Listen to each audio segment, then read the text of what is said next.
You know, Saudi Arabia says it has pushed for 3 years to get the U.S. involved in Syria, and it was a linchpin in forming the coalition of Arab states now helping carry out airstrikes.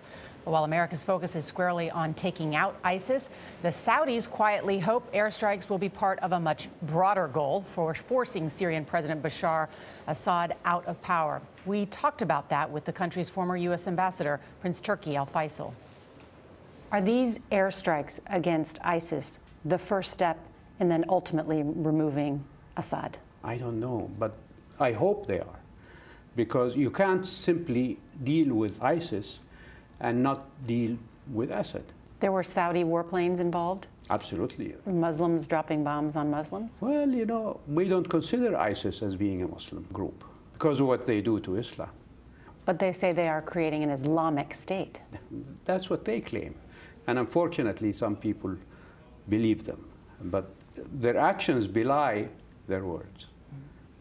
You don't simply create an Islamic state by chopping people's heads off and enforcing your opinion on them. Do you hope that the U.S. will go beyond airstrikes? You mean send ground troops? Yes.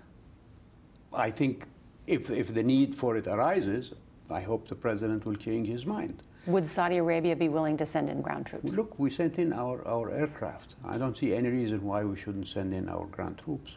You saw what the Iranians said, that this effort by your country and others was illegal in Syria. What about his troops being on the ground killing Syrians?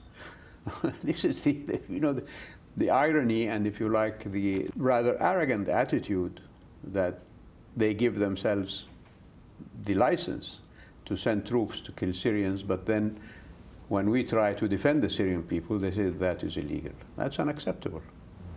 You know, as you know, Charlie, Iran and Saudi Arabia are longtime rivals, but their foreign ministers met this week here in New York, and I'm told that Iran's President Rouhani, who you spoke to, could actually visit the kingdom soon, something that Prince Turki said would be a welcome step. Yeah, I mean, after that meeting between the two foreign ministers, the Iranian foreign minister said this could be the beginning of a new era in the relationship. Yeah, this is just the beginning of this campaign.